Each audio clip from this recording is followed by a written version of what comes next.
Yesterday we had introduction about Karma Yoga. Today we are going to study further about it. जहाँ पर अर्जुन ने श्री कृष्ण से कहा कि जब ज्ञान कर्म से बेहतर है तो फिर आप मुझे ऐसा कर्म करने के लिए क्यों कह रहे हैं जिससे मेरे अपने ही परिजनों का विनाश होगा। तो श्री कृष्ण ने अर्जुन से कहा कि अगर तुम कर्म नहीं भी करोगे, ये युद्ध नहीं करोगे, मान लेते हैं कि कुछ देर के लिए तुम युद्ध नहीं करोगे, तुम जाके संन्यास ले लोगे, तो भी तुम जंगल में जाकर के पक्षियों को मारोगे या फिर पशुओं के साथ को मारोगे, क्योंकि तुम्हारा स्वभाव नहीं बदलेगा। तो जो तुम्हारा कर्म तुमको मिला हुआ है उसे तुम्हें बहुत अच्छे से करना है। इस वक्त अगर आप युद्ध के मैदान पे हैं और आप युद्ध करने आए हैं तो अब आप रीजनिंग मत कीजिए, अब आप सिर्फ युद्ध करिए। युद्ध के मैदान पे खड़े होकर रीजनिंग करना सही नहीं है, वो श्री कृष्ण से कह रहे हैं।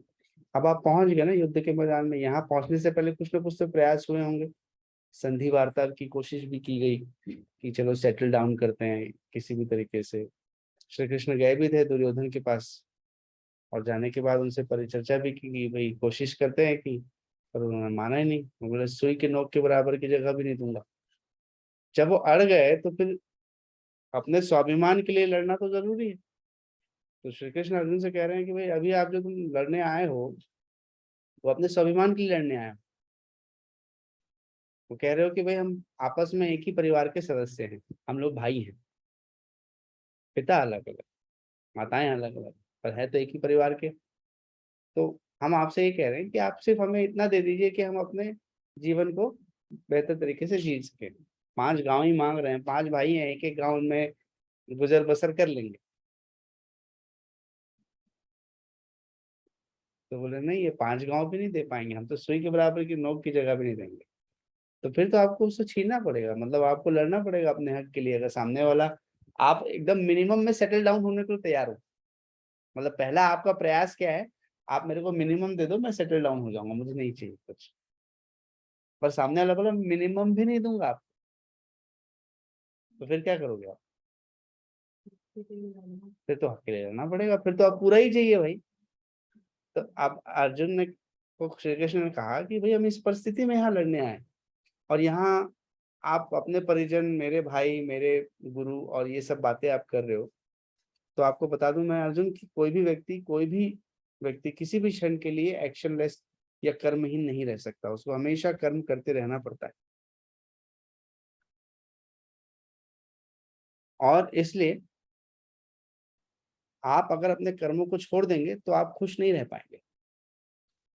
कर्म करते रहने से ही खुशी मिलती रहती है, क्योंकि कर्म नहीं करना हमें कहीं नहीं ले जाएगा। हम ब्लैंक रहेंगे, आज जहाँ हैं कल भी वहीं पर रहेंगे, परसों भी वहीं रहेंगे, क्योंकि कुछ कर नहीं रहे हैं, कोई प्रयास नहीं कर रहे हैं। तो अगर हमें कुछ करना है तो कुछ प्रयास करना होगा, एफर्ट्स करने पड़ेंगे।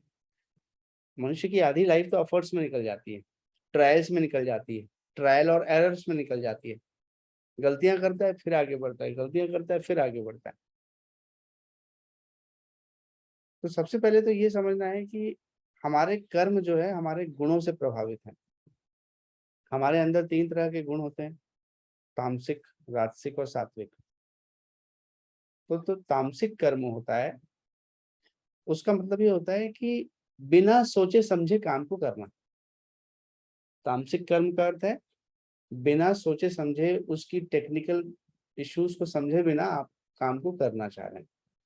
जैसे किसी व्यक्ति को सपोज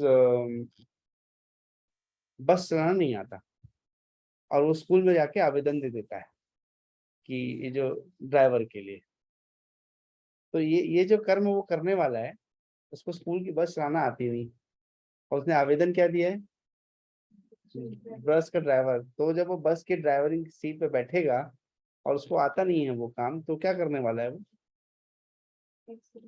अपना भी नुकसान करेगा और जितने लोग हैं उनका भी नुकसान करेगा, राइट। तो तामसिक कर्म ये है बिना सोचे समझे और बिना उसका ज्ञान प्राप्त किए गया कर्म को तामसिक कर्म कहते हैं। जिस बात का आपको अच्छे से ज्ञान ना हो फिर भी आप उसे करने की कोशिश करें तो फिर वो कर्म तामसिक कहलाएगा। इसका मतलब अगर मुझे योग अच्छे से नहीं आता है और फिर भी मैं करने की कोशिश करूंगा तो थोड़ा नुकसान तो पैदा हो सकता है कि नहीं? कुछ का कुछ कर सकता हूँ मैं, हो सकता है ना भी हो सकता है हो भी जाए, वी डोंट नो। दूसरा एग्जाम्पल तामसिक कर्म का। किसी ने कहा कि शिवानी जी ये दीवार को आप थोड़ा बाहर खिसका दीजिए। तो शिवानी जी ने हाँ मैं कल तक करवा दूंगी उसको। अब वो धक्का दे रही है सुबह से उसको दीवार पे, 4-5 लोगों को और बुला लिया है साथ में कि लगाओ धक्का पर इनको बाहर कर देंगे। तो अगेन ये जो कर्म हुआ ये तामसिक कर्म की श्रेणी में आया, क्योंकि हमने समझा नहीं, जाना नहीं, और फिर भी हम उस काम को करने की पूरी कोशिश कर रहे हैं। क्लियर है तामसिक कर्म? इसलिए तामसिक कर्म हमेशा लॉस और इंजुरी पैदा करता है। ठीक, अब इमेजिन करिए 10 आदमी मिलकर इस दीवार को धक्का दे रहे हैं, शिवानी बाहर से अपने 15-20 दोस्तों को और बुला रही, बोले मैं बोल दिए अब काम तो करना पड़ेगा, ऐसा तो नहीं चलेगा ना। तो लगी हुई है वो, पर दीवार वहीं की वहीं है। पर चलो शिवानी के मित्र बोल रहे क्या काम करवा रही है उनसे।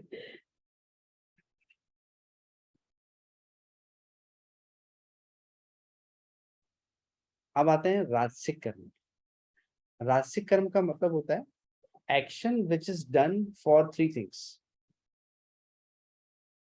Name, fame and money. Action which is done for name, fame and money. जब हम, हमारा लक्ष्य नाम कमाना हो, शोहरत कमाना हो और पैसा कमाना हो, उस कर्म को राजसिक कर्म कहा जाता है। इसका मतलब अगर मैं योग टीचर बनने के बाद क्लास लेने के लिए मेरा लक्ष्य हो गया कि मैं कैसे करके बहुत फेमस हो जाऊं, कि मैं एक योगा टीचर हूँ, ज्यादा से ज्यादा मैं धन उपार्जित कर सकूं, तो मेरे योग का कर्म भी राजसिक कर्म की श्रेणी में आ जाएगा। तो राजसिक कर्म में हमेशा we are craving for name, fame and money. अब तामसिक कर्म का उदाहरण लेते हैं। तामसिक कर्म का उदाहरण लेते हैं कि जो तामसिक व्यक्ति होता है, तो रामायण में एक तामसिक व्यक्ति के बारे में बताया गया है। तो परम आदरणीय थे, तामसिक में सबसे ऊपर उनका नाम आता है कि 6 महीने बेचारे सोते थे, 6 महीने बेचारे जागते थे। कुंभकर्ण फेमस थे वो अपने तामसिक स्वभाव के लिए। अच्छा, उनको उठाने के लिए बड़ा जटिल प्रयास करना पड़ता था, क्योंकि इतना खाते थे वो कि उनको खाते, उनको भूख ज्यादा लगती थी, इसलिए उनको ऐसा किया गया कि वो 6 महीने सोए और 6 महीना जागे। अगर साल भर जाग गए तो पूरा नाच खत्म कर देंगे, कुछ भी नहीं बचेगा। सोचने वाली बात रहती है कि ये टाइम पीरियड हमने फिक्स किया है कि उस टाइम का ही फिक्स है कि 6 मंथ्स होना सिर्फ। ये तो जो हमने हमने पढ़ा है, और इसलिए हमें हाँ नॉलेज है हाँ, कि रियलिटी क्या है। रियलिटी क्या है ये तो राम जी, हनुमान जी, रावण भैया, कुंभकर्ण भैया को ही पता है। हमें जो जानकारी है उस आधार पे हम बात कर रहे हैं, जितना हमने पढ़ा है स्क्रिप्चर्स में, जो स्क्रिप्चर्स बता रहे हैं उस आधार पे बता रहे हैं कि 6 महीने वो खाते थे, 6 महीना सोते थे।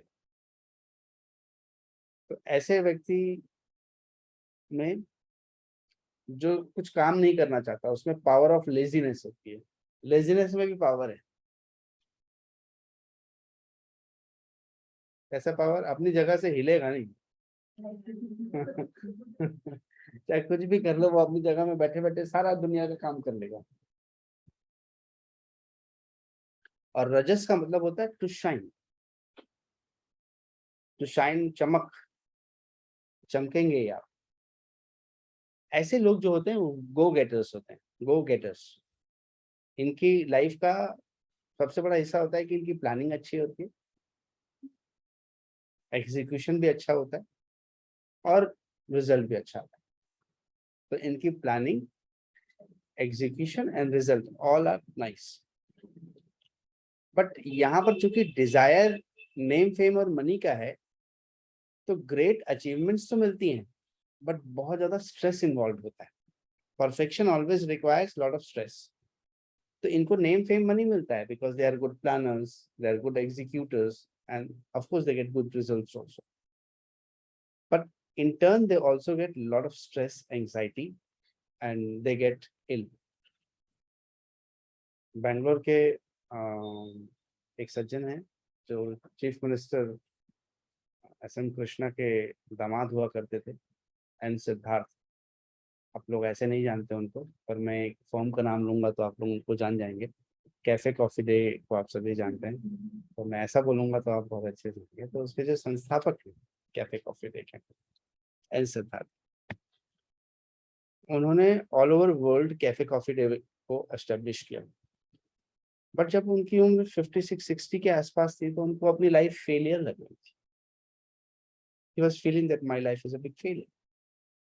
After achieving so much, सामान्य आदमी तो वो एक जगह दुकान नहीं खोल पाता। ये तो इंडिया के नहीं, इंडिया के बाहर कहाँ कंट्रीज में खोल के आ गए, फिर भी लाइफ को फेलियर मान, और लाइफ को फेलियर मान करके एक ऐसा निर्णय लिए जो शायद आप लोगों को पता है, शायद आप लोगों को नहीं पता है। हाँ, ये नदी में जाके जल समाधि ले ली। One fine day he felt that I am a failure in spite of, मतलब कैफे कॉफी डे तो अभी भी चल रहा है। Yes? हाँ, जो भी है, मतलब मैं कह रहा हूँ कि आप ऊंचाइयों के बहुत ऊपर मुकाम में पहुंच जाते।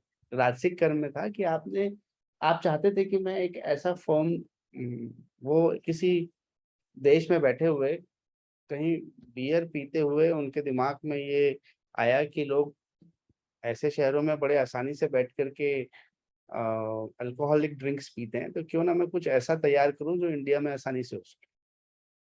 सो then he started with the concept of coffee chain concepts, जो पहले नहीं हुआ करता था। It was the first one to introduce. तो जहां आप राजसिक होते हो तो प्रॉब्लम कुछ भी नहीं है, you will be achieving so many things in your life, but in return you also get a lot of stress, anxiety, and these in turn brings you a lot of diseases, बीमारी। आदि leads to व्याधि। whereas ये दोनों कर्मों के अलावा एक कर्म और है जो हमें करने की जरूरत है, वो है सात्विक कर्म। राजसिक को समझा, action without understanding or without knowing it properly, then it will result in loss and injuries। ठीक, राजसिक कर्म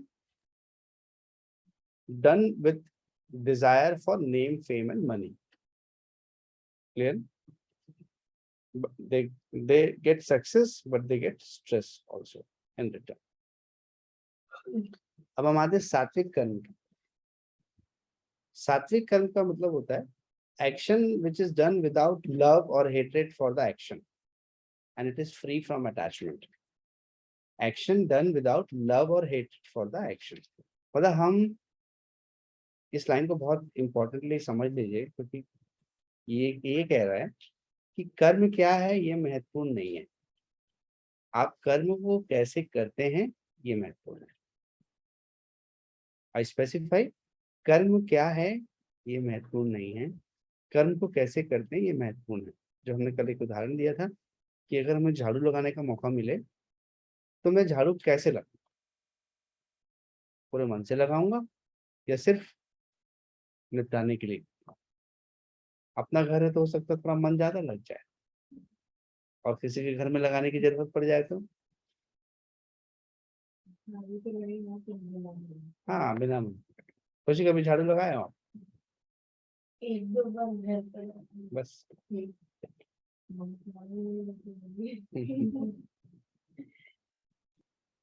इसलिए सात्विक कर्म का उदाहरण आता है कि भगवत गीता में सजन नाम के कसाई के बारे में बताया जाता है। कसाई क्या है? कसाई जो है वो जानवरों को काटता है, उनको धोता है और उनको बेचता है। भाई कसाई उसको कहते हैं। तो उसको मोक्ष दे रहे हैं। आपको अब आज आश्चर्य होना चाहिए कि भाई कसाई का काम तो समाज में इतना घृणित है, हम्म, लोगों को पसंद नहीं है, फिर भी वो उनको मोक्ष देने की बात कर रहे हैं, तो ऐसा क्यों? तो जा करके नारद जी बोले, this is doubtful situation sir, I will check why he is been given so much of privilege, let me check. तो वो टेस्ट करने जाते हैं वहां पर। तो वहां उसको ऑब्जर्व करते हैं, तो देखते हैं वो अपनी दुकान में काम कर रहा होता है। तो काम करते करते वो बड़ी ईमानदारी से सारी चीजों को, जानवरों को काटता है, धोता है, उन्हें साफ करता है, और अपने आने वाले ग्राहकों को बड़े सही नाप तौल में उसको बेचता है। कोई बेईमानी नहीं करता, मतलब कर्म के प्रति पूरा समर्पण, पूरी निष्ठा से। अब उसने जो, उसको जो कर्म मिला है, हो सकता है उसने अपनी मर्जी से नहीं प्राप्त किया हो सकता है सिचुएशनल हो सकता है पारिवारिक कर्म हो, जो उनके पिता के बीमार पड़ने के बाद उनको करना पड़ गया हो। ऐसी बहुत सारी सिचुएशंस हो सकती हैं, बट उन्होंने अपने दिए गए अपने कर्म को बहुत ही ईमानदारी से निभाया, और उसके अलावा वो अपने घर में अपने माँ बाप की सेवा करते, सब चीजों को बेहतर तरीके से करने की कोशिश करते। तो यही कारण है कि भगवान क्या कह रहे हैं कि कर्म महत्वपूर्ण नहीं है, कर्म किस भाव से किया जाता है वो महत्वपूर्ण है। इससे बड़ा उदाहरण देते हैं वो, सजन कसाई के बाद आता है गणिका नाम की वैश्या का। वैश्या का काम समाज में और ज्यादा घृणित है, कि वो अपने शरीर के माध्यम से धन उपार्जन करती है। तो वो उसको भी मोक्ष देने की बात कर रहे हैं। तो नारद जी इस पे भी चिढ़ रहे हैं, बोले इस पे भी स्टडी करूंगा कि भाई ऐसा क्या है कि इनको क्यों मोक्ष मिल रहा है। तो वहां जाकर के वो स्टडी कर रहे हैं, तो वो उस वैश्य को देख करके ये समझ पा रहे हैं कि ये अपने कर्म से अटैच नहीं है, उसको जो भी परिस्थितियों के कारण से ये काम करना पड़ रहा है या इस कर्म में वो आई है, पर वो उसे ईमानदारी से निभा दिया। वो अपने आने वाले हर व्यक्ति को अपनी तरफ से जो सर्वश्रेष्ठ सेवा दे सकती है वो कर दी। तो फिर इस कर्म को आप, हो सकता है आप क्वेश्चन मार्क लगा दो बड़ा हुआ, समाज भी क्वेश्चन मार्क लगाते बड़ा हुआ इस सब चीजों को लेकर। बट श्री कृष्ण बोले ये मोक्ष के पात्र है, और उन्होंने तोते के माध्यम से उनके जीवन का उद्धार भी किया। तोता रिपीट करता था, पहले किसी पंडित के यहाँ था तो रिपीट करता था, गीता गीता इनको भी सुनने मिल जाती थी। तो इसका अर्थ ये हुआ सात्विक कर्म को स्पेसिफाई कर रहा हूं मैं, कर्म क्या है ये महत्वपूर्ण नहीं है, कर्म को कैसे किया जाता है ये महत्वपूर्ण है। तो मेक श्योर कि whatever you are doing with pure and pure heart and purity in your mind. और हमारे कर्म का सबसे बड़ा गोल क्या होता है, हम क्या चाहते हैं? हम चाहते हैं सेटिस्फेक्शन एंड हैप्पीनेस। एक माँ जब खाना बना करके घर के सभी सदस्यों को खिलाती है, तो उसका सबसे बड़ा गोल यही होता है कि परिवार के सभी के लोग का पेट भर जाए और वो संतुष्ट हो जाए, उनका पेट भर जाए, उनका मन भी भर जाए। तो ऐसा करने के लिए वो अपने कर्म में सही मात्रा में प्रेम और सद्भाव रखती है। तो जब हम कर्म में प्रेम और सद्भाव डाल देते हैं, तो उसकी ऊर्जा कुछ अलग ही होती है, अलग ऊर्जा पे वो काम करती है। तो आपको अपने कर्म में प्रेम और सद्भाव को एंटर करना है। अब इमेजिन करिए कि कोई व्यक्ति कोई कर्म कर रहा, ठीक है, उसमें उसको बड़ा मजा आता है। सपोज आप योगा क्लासेस लेते हो, ठीक है, और योगा क्लास लेने में आपको बहुत मजा आता है, तो क्या आपको वो काम जैसा लगेगा? Do you feel that you are working? नहीं। पर कोई काम को अगर हम एंजॉय नहीं कर रहे होते हैं, तो वो हमें बहुत भारी लगता है, वो हमें लगता है कि कैसे ये चीज खत्म हो। तो कर्म के साथ उन सारे कर्मों में जिसमें आप खुद रेलिश करते हो, कई लोगों को देखा होगा खाना बनाते बनाते बढ़िया म्यूजिक सुन रहे होते हैं, मस्त म्यूजिक भी सुन रहे होते हैं, खाना भी बना रहे होते हैं, और बड़ी खुशी से मस्ती में खाना बना रहे होते हैं। दूसरी तरफ एक व्यक्ति, अरे आज भी यही खाना बनाना, आज भी सब्जी काटना है, आज भी वही करना है, ऐसा करके खाना अगर बनाया जाए तो दोनों में अंतर क्या है? एक बात याद रखिए, एक शेफ भी खाना बनाता है और एक माँ भी खाना बनाती है। अगर कंपटीशन करवा लिया जाए तो खाने के स्वाद में हो सकता है जो शेफ है वो जीत जाए, पर भाव में तो माँ ही जीतेगी। राइट ना? स्वाद में हो सकता है वो बेहतर बना ले कुछ, पर भाव में तो सिर्फ माँ ही जीत सकती है। तो कर्म में भाव प्रधान है। इसलिए पहले के जमाने के लोग शादियों में बैठा करके पंगत में खाना खिलाते थे, बड़े प्रेम से खिलाते थे। पंगत मतलब नीचे बैठा करके, और नीचे बैठा करके फिर साथ सबको परोसते थे, और घर के सदस्य ही परोसते थे। वो मामा परोसते थे, वो चाचा परोसते थे, वो भाई परोसते थे, वो उनकी दीदी आ गई, वो उनके दोस्त आ गए, वो लोग परोस रहे थे और बड़े प्रेम से खिला रहे थे। आप लीजिए ना, आप और लीजिए ना, आप प्लीज थोड़ा सा और, खुशी आप थोड़ा सा और ले लो, ये एक स्वीट मेरे नाम से खा लो प्लीज। ऐसा प्रेम आग्रह परोसने में किया जाता था। समय बदला, आज लोग खाने के लिए कैटरिंग वालों को दे देते हैं। कैटरिंग वाले का भाव क्या है कि भैया मैं कितना ज्यादा से ज्यादा धन उपार्जित कर सकता हूँ, कितना कम से कम खर्चा हो सकता है। तो उसके दिमाग में आता है कि कम से कम कितना खाएगा ये, कितना कम खा सकता है ये। उसका पहला ही भाव क्या है कि सामने वाला कम से कम खाए, नहीं तो मेरा खर्चा बढ़ जाएगा। अंतर आ रहा है देखो। खाना तो आप तब भी खा रहे थे, खाना तो आप अब भी खा रहे हो। आप कैटरिंग में जा करके वो शादी आदि के उसमें स्टॉल में, जहाँ गुपचुप स्टॉल में आप 2-3 बार चले जाओ, तीसरी बार वो आपको ऐसे घूर घूर के देखेगा। अच्छा, तो गुपचुप वाला तो नहीं देखेगा, पर आइसक्रीम वाला जरूर देख लेगा आपको ऐसे, फिर आ गई। हो सकता है आप किसी और के लिए लेने आए थे, पर वो ऐसा देखेगा, मान लो ये तो बहुत बड़ा, कितना खाओगे, अब बस करो, ऐसा नो। मतलब ऐसा लग रहा है जैसे आप उसी का खाने वाले हो। उसका पैसे का पूरा नुक्स, पूरा पैसा आप ही खा जाओगे।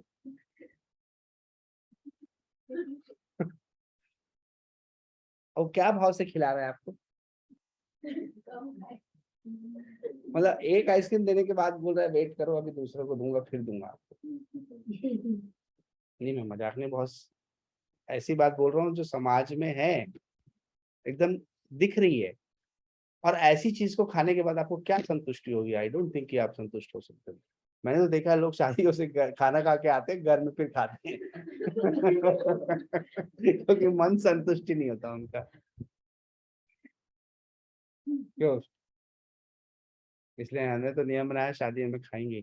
मैं 10-12 साल हो गया किसी शादी में नहीं खाता खाना, नियम ही बना लिया।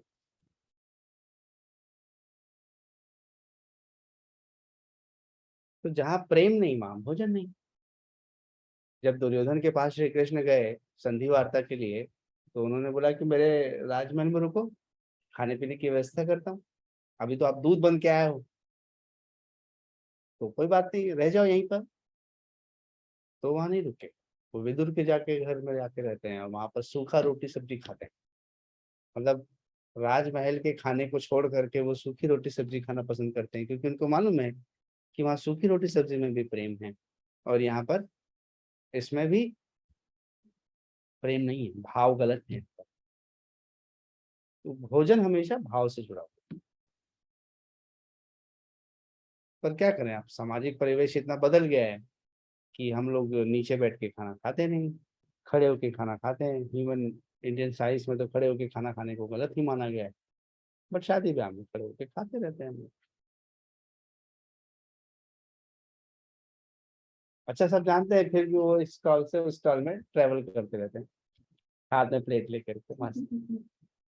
मजा आता है इसमें भी, ये भी एक्सप्लोर जर्नी है, तो एक एडवेंचर है। तो रसगुल्ले से लेकर के रोटी तक का एडवेंचर। इसलिए सात्विक कर्म तभी होगा जब वहां पर प्रेम, सद्भाव, कंपैशन, ये सब इन्वॉल्व होगा उसमें। तो वो फेमस अगर लाइन ना बोली जाए भगवत गीता में, तो क्या मतलब होगा? कर्मण्येवाधिकारस्ते मा फलेषु कदाचन।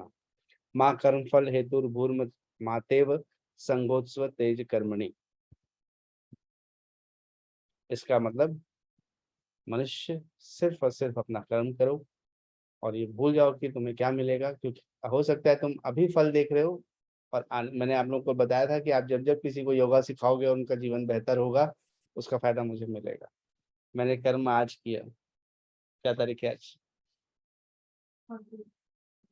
14 अक्टूबर।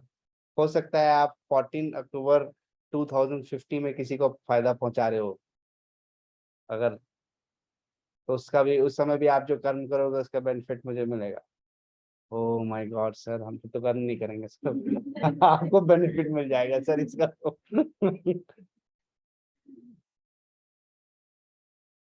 तो आप चाहो ना चाहो वो मिलेगा, because I have done my job, I have done my work, I have done my duty, so now your turn, same it will flow. और योगा को हम लोग क्या कहते हैं? Yoga is skill in action. हर चीज में स्किल की जरूरत होती है। And what is skill? Anything which is repeated again and again is skill. एक कारपेंटर रोज लकड़ी पे काम करता है तो वो कुछ सालों बाद उस पर स्किलफुल हो जाता है। पेंटर पेंटिंग में स्किलफुल हो जाता है। ड्राइवर ड्राइविंग में स्किलफुल हो जाता है। राइट? तो वैसे ही एक योगी योग में स्किलफुल हो सकता है अगर वो उस चीज को नियमित रूप से करे। तो आप योग का रूपी स्किल कैसे? कभी इसको छोड़ना नहीं, नियमित रूप से करते रहना। अगर आपने बोला कि सर मैं 1.5 साल पहले योग करता था, तो मैं आपको साक्षात प्रणाम करूंगा। 1.5 साल पहले योग करते थे आप? योग करने वाला उसे छोड़ नहीं सकता, उसे वो नियमित करेगा। ये इतना गैप तो आ ही नहीं सकता, क्योंकि योग कुछ और कुछ नहीं है, एक अनुशासन। वो 1 घंटे का योगा करना योगा नहीं है। अभी फिर बोल रहा हूँ, जो 1 घंटे के आसन करते हैं वो योगा नहीं है, या वो 1 घंटे की जो क्लास हम लोग लेते हैं वो योगा नहीं है। पर उस 1 घंटे के लिए हम बाकी 23 घंटे कैसे जीते हैं, वो योगा। उस 1 घंटे के लिए मैं अपने लाइफ को कितना अनुशासित करता हूँ, वो योग है। ये 1 घंटे तो सिर्फ मैं शारीरिक आसनों का अभ्यास करवा रहा हूँ। क्लास ले रहा हूँ तो क्लास में तो वही करवा रहा हूँ, शारीरिक आसन, प्राणायाम, धारणा, ध्यान, यही सब चीजें करवा रहा हूँ। बट मान लीजिए उदाहरण के लिए मुझे अगर सुबह 5 बजे योगा क्लास लेनी है, कल को दीपा जी को और खुशी जी को पार्टनरशिप में योगा इंस्टीट्यूट खोल लिए और वहां पर वो क्लास लेनी है 5 बजे, और उनके फ्रेंड उनको 1 बजे रात में पार्टी के लिए बुला रहे हैं, तो वो क्या प्रेफर करेंगे? पार्टी।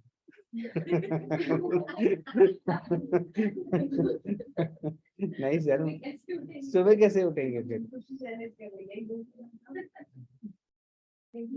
जहाँ जिम्मेदारी आएगी ना, तो आप बोलोगे अपने फ्रेंड्स को गुड नाइट, बाय बाय, कल मिलेंगे, कभी और करते हैं। अपने आप लाइफ में अनुशासन आने लगता है।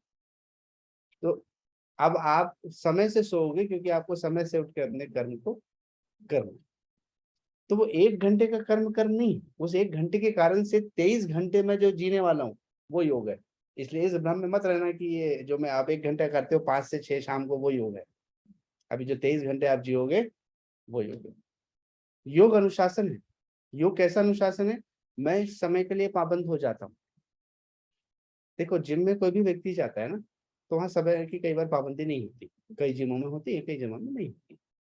आप कभी भी जा सकते हो, कोई भी स्लॉट लेकर के आप कर सकते हो। तो उसमें क्या होता है, व्यक्ति डिसिप्लिन नहीं होता, बोलता है आज 9 बजे सो के उठाऊं, कोई बात नहीं 11 बजे चले जाऊंगा। मैं युवाओं की बात कर रहा हूँ जो इस फ्रेम में है कि अभी उनको भी ना काम करना है, ना नौकरी करना है, ना कहीं जाना है, घर पे हैं अभी। आज दिन में नहीं जा पाए, चलो शाम को कर लेंगे। तो अब माइंडसेट क्या हो गया हमारा? माइंडसेट ऐसा हो गया है, इनडिसिप्लिन्ड है। अभी नहीं तो बाद में हो जाए, राइट? बट एक योगा क्लास के साथ में बड़ा एक फिक्स पॉइंट है कि ये एक निश्चित समय पे ही होगी, इस समय से इस समय तक। आए तो ठीक, नहीं आए तो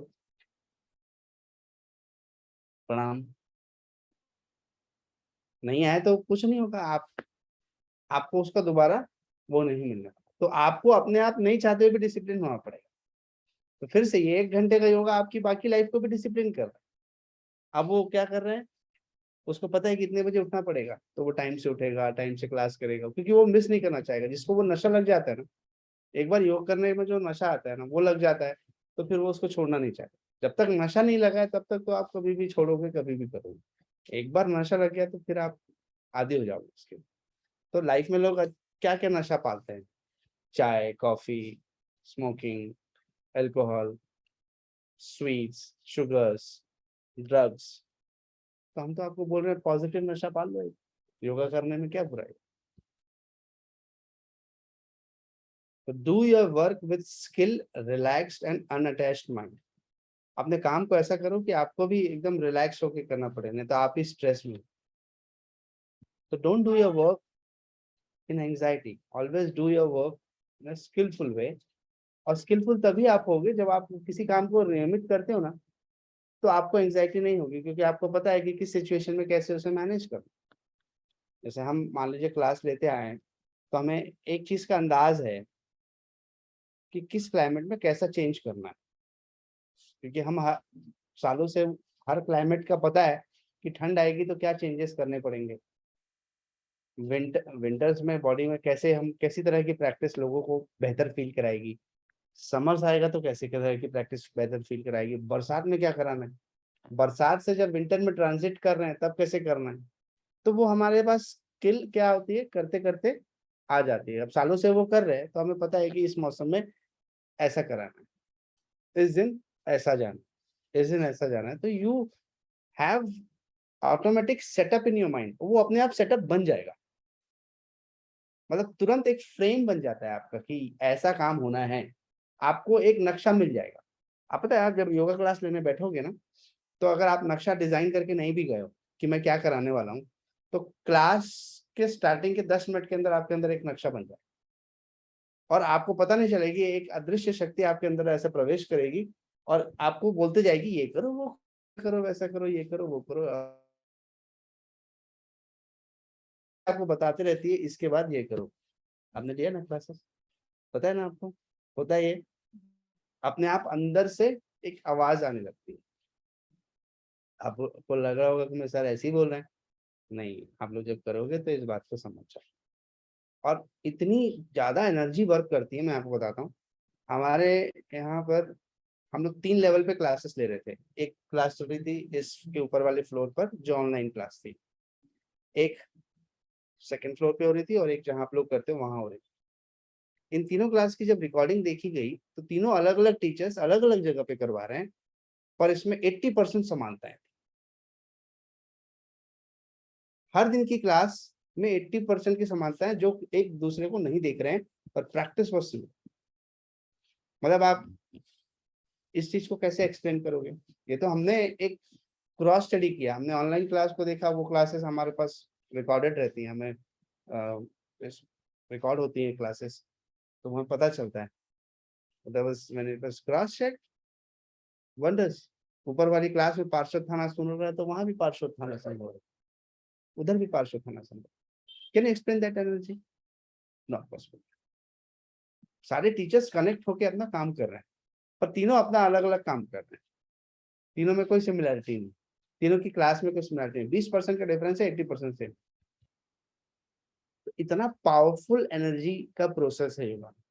ये सारी चीजें जो हम लोगों ने अपनी लाइफ पे काम करते करते एक्सपीरियंस की, वो बता रहा हूँ। तो इसलिए जब आप योग करना शुरू करोगे, करवाने लगोगे, तो अपने आप आपका डिजाइन बन जाएगा आपके दिमाग में। इसलिए ये घबराहट हटा दो अपने मन से कि मैं योगा टीचर बन पाऊंगी या नहीं बन पाऊंगी। आप सभी बहुत अच्छे योगा सक्सेसफुल योगा टीचर बन सकते हैं, क्योंकि वो नक्शा आपके दिमाग में खुद आ जाएगा। पर नक्शा यूं ही नहीं आता। नक्शा आने के लिए हम जो अभी मेहनत कर रहे हैं, अभी जो चीजें हम सीख रहे हैं, चाहे हम क्लास में सीख रहे हैं, जिन वर्ड्स को हम लोग सुन रहे हैं, वही हमारा नक्शा बनता है, और वही हमारी प्रैक्टिस को, आपको नहीं तो आपके मन में आएगा कि सब लोग कैसे डिजाइन करते हैं, ये वाले आसन के बाद ये वाला आसन कैसे करना है, ये हमें कैसे याद रहेगा, हम कैसे अपनी क्लास ले पाएंगे। तो आपको कुछ चिंता करने की जरूरत नहीं है। When you do it, you will be able to do it, believe me, you will be able to do it. देखिए, जब हम किसी एक व्यक्ति का भला करते हैं ना, और अगर हम पूरे समाज का भला करते हैं, तो उसको यज्ञ कहा जाता है। आप देख लीजिए पुराने जमाने में यज्ञ जब भी किया जाता था तो यज्ञ का उद्देश्य ये होता था कि ज्यादा से ज्यादा लोगों को लाभ हो। तो योग रूपी कर्म जो है वो यज्ञ ही है। जब आप योग की क्लास लेने जाओगे तो समझ लो आप यज्ञ कर रहे हो, और उस यज्ञ में लोग अपनी सारी नेगेटिव एनर्जी को स्वाहा कर देंगे और पॉजिटिव एनर्जी लेके जाएंगे with the full of positive energy. Because जब मिल के भजन करोगे, मिल के सारे आसन करोगे तो एक बहुत सुपर एनर्जी जनरेट होगी।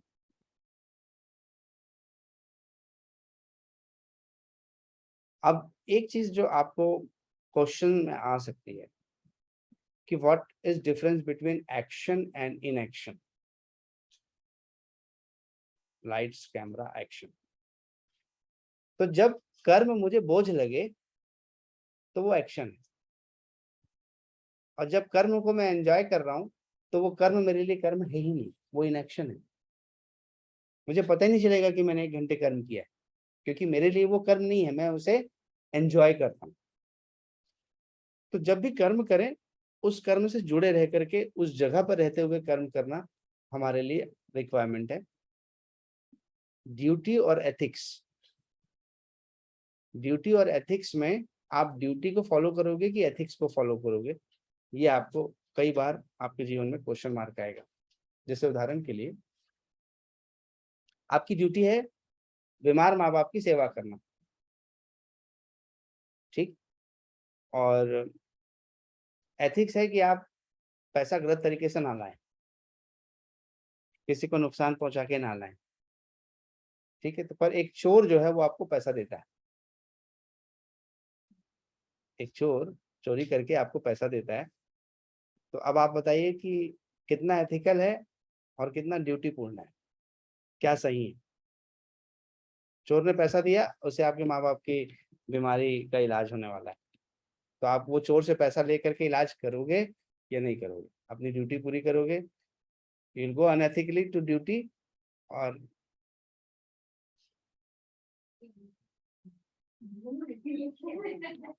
ओह माय गॉड, वो चोरी तो मैंने किया ही नहीं।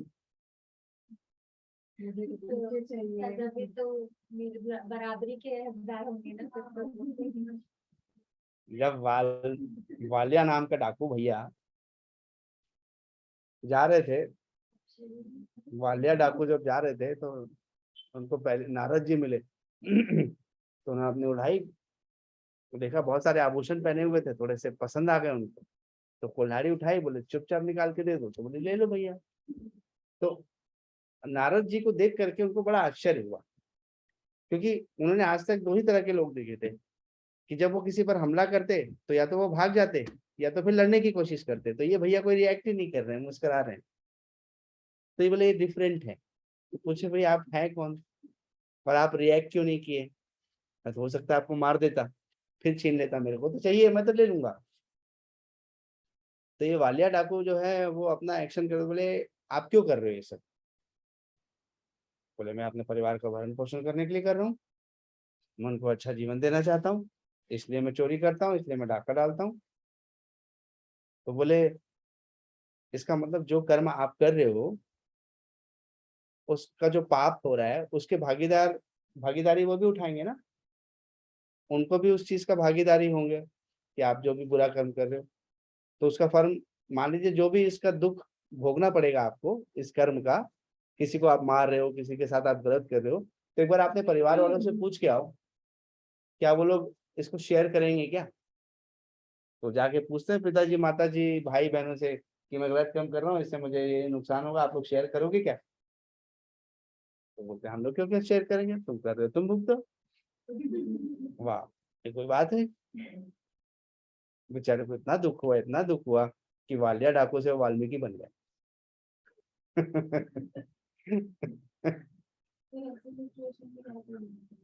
वाल्मीकि बन जाना चाहिए।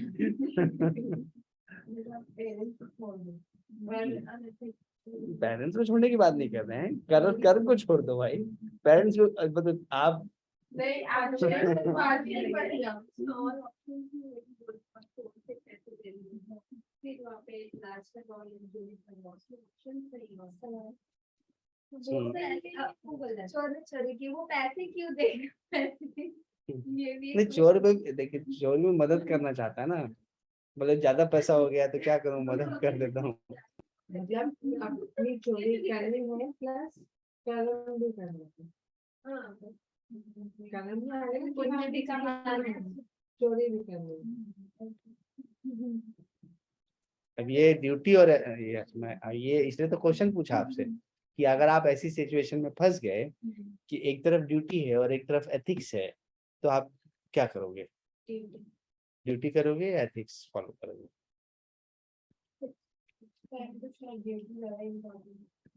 ठीक है, तो इसका आप खुद सब मुझे बता रहे हो कि duty is more important, right?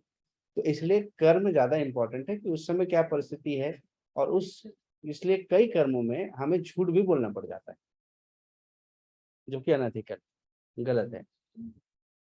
But किसी की जान बचती हो तो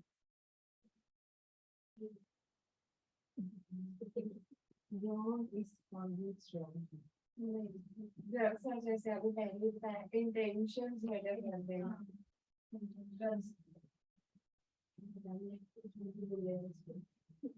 सही और गलत मैं कैसे निर्णय करूं? अब मैं तो जज बनना नहीं चाहिए, मुझे तो जज बनना ही नहीं है इस दुनिया में किसी का, क्योंकि मैं जज बना और मैं फंसा। भाई मैं क्यों निर्णय लूं किसी का? जज बनने का काम तो उस ईश्वर का है, वही व्याख्या करेगा कि वो आपसे ऐसा कर्म क्यों करवा रहा है। जब आप बोल रहे हो कि सबके अंदर ईश्वर है, तो फिर ईश्वर चोरी क्यों कर रहा है? हर व्यक्ति के अंदर ईश्वर है, तो वो व्यक्ति चोरी क्यों कर रहा है? वो लोगों को मार क्यों रहा है? ईश्वर क्यों करेगा ऐसा? शोषण है ना। ईश्वर कैसे कर सकता है चोरी? आप बोल रहे हो कि खुशी के अंदर ईश्वर है, निकिता जी के अंदर ईश्वर है,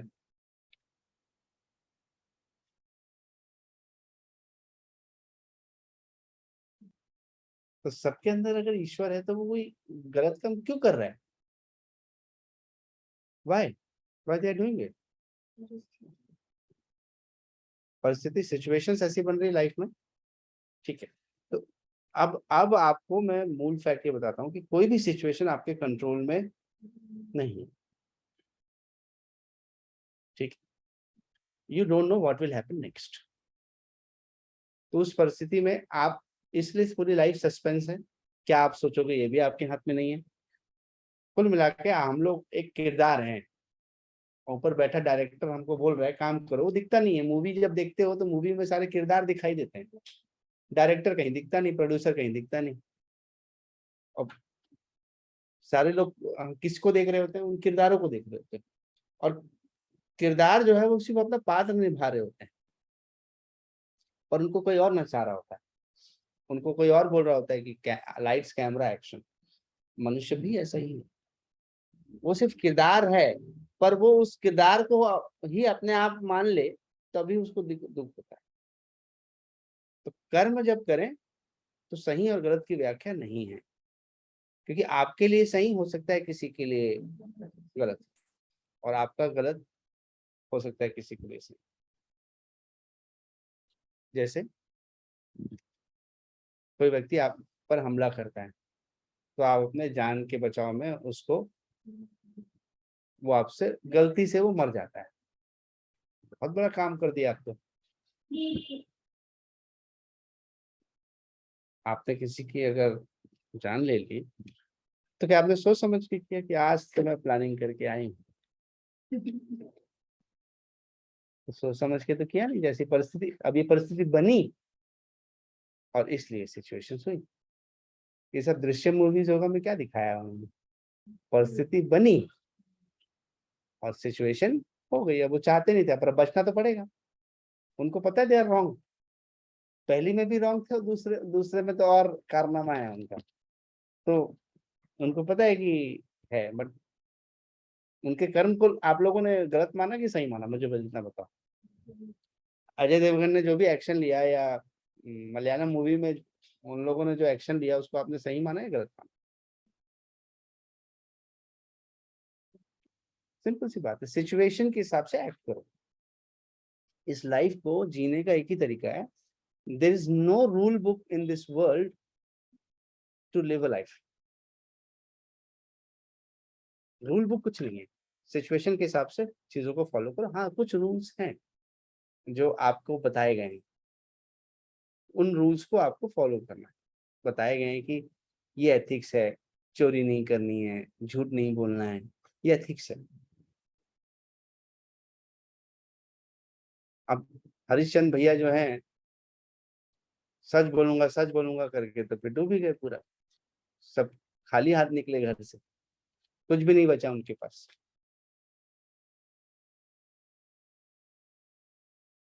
उनके उनकी कहावत जरूर बनी। क्या बोलते हैं लोग? राजा अंग्रेज चंद्रनाथ बन। राजा हरिश्चंद्र मत बन।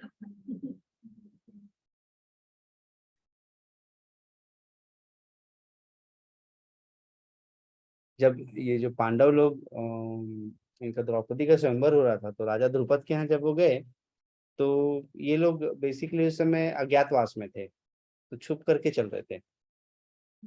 तो हुआ तो स्वयंवर, तो जीत गए अर्जुन भैया, पर थे तो सन्यासी के वेश में ही थे। तो द्रुपद ने ना रात में चेक करवाया। इन्होंने एक तरफ फल और अच्छे से भोजन की सामग्री रखी, और दूसरी तरफ सारे शस्त्र रख दिए। तो कमरे में ऑब्जर्वेशन लगाया, कैमरा। उन दिनों के जो कैमरे होते होंगे वो लगाए होंगे। तो देखा, ये जैसे ही रात हुई और अपने कमरे में प्रवेश किए, तो फल तो दूर, ये तो सब शस्त्रों में लगे पड़े थे। शस्त्र देख रहे थे, वो कर रहे थे। तो अगले दिन वो सुबह बोल दिए कि आप लोग संत और महात्मा और साधु तो नहीं हो, कौन हो आप लोग, बताओ। पर उनको अज्ञातवास में रहना था, तो सच भी नहीं बोल सकते, पर युधिष्ठिर से सच बोल देता है कि हम लोग पांडव हैं, और अर्जुन ने जीता है, मतलब उस स्वयंवर को। द्रौपदी जो है वो अर्जुन से विवाह करेगी। तो सच बोल देते हो, पर उनको अज्ञातवास में भी रहना है। तो एक्ट अकॉर्डिंग टू सिचुएशन, कर्म ये कहता है। ड्यूटी और ethics are there in life. जैसे मैंने आपको बताया था ना कि जो फांसी देता है कसाई, उसको आप एथिकल बोलोगे या नॉन एथिकल बोलोगे? वो ड्यूटी कर रहा है। तो इंसान को अपनी ड्यूटी पर फोकस करना चाहिए, और ड्यूटी उसकी ये है कि अब फिर से यहाँ पर एक और सीन आता है जो मुझे बचपन में कहानियों के रूप में सुनाया गया है, कि एक बच्चा फुटबॉलर रहता है, बहुत अच्छा फुटबॉलर रहता है। तो जिस दिन उसका फाइनल मैच हो रहा होता है, उस दिन उसको स्टार प्लेयर रहता है वो अपने टीम का। तो फाइनल मैच हो रहा होता है, तो उसमें उसके फादर भी उस मैच को देखने के लिए जाते हैं, कि संभावना रहती है कि ये लोग फाइनल जीत जाए करके। पर रास्ते में वो एक बूढ़ी महिला को गिरी हुई देखता है, या एक्सीडेंट हो जाता है, तो वो उसको हेल्प करने लग जाता है। तो उसको हेल्प करने के चक्कर में वो अपने मैच को नहीं पहुंच पाता, या थोड़ा लेट पहुंचता है, और उनकी टीम जो है वो हार जाती है इसके परफॉर्मेंस के बिना, क्योंकि ये स्टार प्लेयर ऑफ द वो रहता है। तो इसको बड़ा दुख हो रहा होता है कि मेरे कारण आज मेरी पूरी टीम जो है वो हार गई है। बट फिर उसके फादर बोलते हैं कि बेटा, दो you have won the football match, though you have lost it, but you have won the game of life. आपने जीवन की जंग जीत ली, आपने किसी जीवन को बचा करके। भले आप फुटबॉल का मैच हार गए हो, बट आपने अपने जीवन की मैच को जीत लिया। तो कई बार सिचुएशनली आपको ऐसे एक्शंस करने पड़ते हैं जिसका ब्लेम, अब वो उसके सारे खिलाड़ी किसको ब्लेम कर रहे होंगे? उसको देख करके कितनी गालियां भी बक रहे होंगे, नहीं, तुम्हारे कारण ऐसा हुआ, तुम्हारे, कितना बुरा लगेगा जब आपको लोग ऐसा उपेक्षित करेंगे, ऐसा बोलेंगे तो। पर इसलिए अपने मन की सुनो। इसे तो कहते हैं ना, सुनो सबकी, करो अपने मन की। मन की सुनो, उस समय जो सिचुएशन में बेस्ट लग रहा है वही आपको करना है। Do what is best for the situation, this should be a human being. यही कर्मयोग कह रहा है, सिचुएशन के हिसाब से काम करो। फिर कर्मयोग ने हमें ये भी बताया था, योगा कर्मसु कौशलम। योगा कर्म, अपने कर्म को अच्छे से करना, and to be even minded in success and failures. आपको जीत मिले तो भी वैसे ही रहिए और हार मिले तो भी वैसे ही रहिए। हाँ, हार मिले तो समीक्षा करके अपने आप को बेहतर बनाने की कोशिश करिए, जीत मिले तो भी अपने आप की समीक्षा करके और बेहतर बनने की कोशिश करिए। तो चाहे हार मिले या जीत मिले, हमें सम रहना है। और योगी हर कर्म में अकर्म देखता है, हर कर्म में अकर्म देखता है।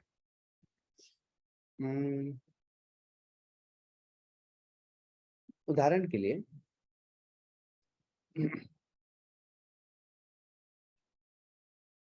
जब रामायण का युद्ध हो रहा था, तो युद्ध के बाद वो सारे वानर लड़ झगड़ के आते, शाम को सेटल डाउन होता। तो जब वो सेटल डाउन होते तो राम जो है वो हर किसी के पास जाते, और उनके देखने मात्र से उनके जो घाव हैं, उनकी दर्द पीड़ा जो है वो कम हो जाती। वानरों को देखते हैं तो उनकी घाव पीड़ा कम हो जाती।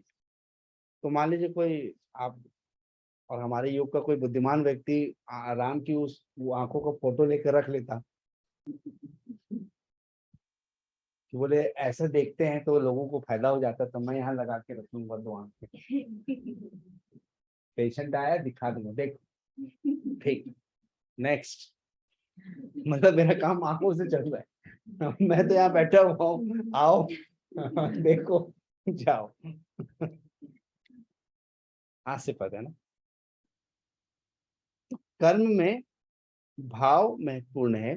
वो जिस भाव से देखते थे उसको कैमरे में कैप्चर नहीं किया जा सकता। माँ जब बच्चे की पीठ पर हाथ फिराती है या उसके शाबाशी देती है, तो आपकी नजरों में तो वो सिंपल सा हाथ फेरना है, और उस बच्चे के लिए सहस्र कोटि ऊर्जा प्रवाहित होती है इसके अंदर। जब माँ या बाप बोलते हैं वेरी गुड, कितना सुपर एनर्जी पास होती है उसके अंदर से। ठीक है, तो अब ये एक आप लोगों के लिए सिद्धांत है कि आपकी क्लास में जिनको भी आप सिखाओगे उनकी जेन्युइन प्रशंसा करनी है। जेन्युइन प्रशंसा करेंगे तो उनको और मोटिवेशन मिलेगा और उनको अच्छा लगेगा। और हमारी बोलचाल की भाषा में कुछ शब्द ऐसे होते हैं जो हम नियमित बोलते हैं और बहुत ज्यादा ही बोलते हैं। हमारे कुछ लाइनर्स होते हैं जो हमको नहीं पता होता, पर हमारी क्लास में स्टूडेंट्स को पता होता है, ऑब्जर्व कर रहे होते हैं कि ये लाइन तो सर रोज बोलते हैं क्लास करवाते हुए। तो हमारे लिए सारा एक्शन में भी इनएक्शन है। हमें कोई भी एक्शन इनएक्शन ही लगता है क्योंकि हम उसको एंजॉय कर रहे होते हैं। मास्टर कर्मयोगी जो है वो शिव को कहा गया है, कृष्ण को कहा गया है, ईश्वर को कहा गया है। कृष्ण ने क्या किया, सबको ले गए और पानी में स्वाहा कर दिया। अंत में क्या किया, किसी को नहीं छोड़ा, सबको पानी में डुबा दिया। तो उनका ये था कि ये लोग रहेंगे तो समस्याएं होंगी, क्योंकि ये लड़ झगड़ रहे थे, आपस में प्रॉब्लम कर रहे थे। तो उन्होंने कहा ये इन्हीं को जो रहेंगे तो ये समाज में तकलीफ पैदा करेंगे, तो इसलिए इनको श्राप में करता है।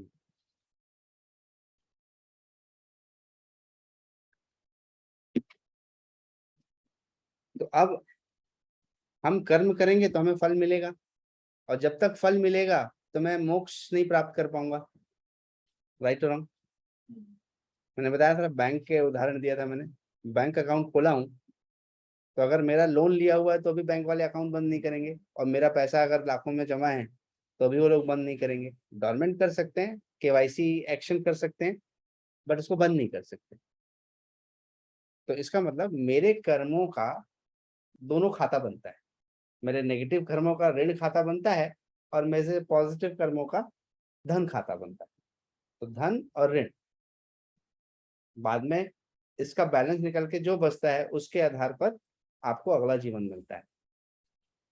बट कर्म योग ये कह रहा है कि अगर आप कर्म में न फल से जुड़े हुए ही नहीं हो, न अच्छे न बुरे, तो आपका जो भी कर्म आप करोगे वो स्वयमेव न्यूट्रल होता जाएगा, स्वयमेव न्यूट्रल होता जाएगा, क्योंकि आप कर्म के भाव से जुड़े, सिर्फ कर्म कर रहे हो, और कर्म करने के साथ साथ आप उसके फल से जुड़े हुए नहीं हो। तो आपको फल मिल भी रहा है तो वो न्यूट्रल होता जाएगा, हर कर्म न्यूट्रल होता जाएगा। तो कर्म योगी बनने के बाद चूंकि आपका हर फल न्यूट्रल हो रहा है और धन और ऋण ये तो पहले ही समाप्त हो गए हैं आपके, तो अंत में आपको मोक्ष मिलना, तो इसलिए आपका जीरो कर्म रह जाएगा। तो आपको दोबारा जन्म मरण के बंधन में नहीं जाना पड़ेगा, आपको सीधा ईश्वर के पास पहुंचने का मौका मिलेगा और तब व्यक्ति को मिलेगा पूर्ण शांति। कई लोग बोलते हैं ना मुझे शांति चाहिए, परम शांति चाहिए, तंग आ गया हूं मैं इस पूरे जीवन से, कोई तो मुझे खुशी और शांति दे दो। तो खुशी तो आ गई हमारे जीवन में, अब शांति आएंगी।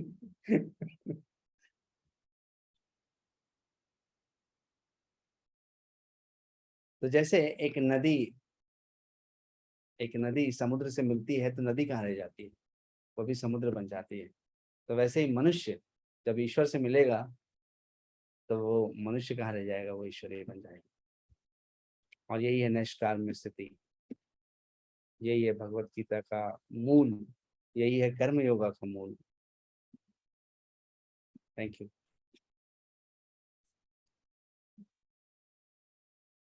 रिकॉर्डिंग स्टॉप करते हैं।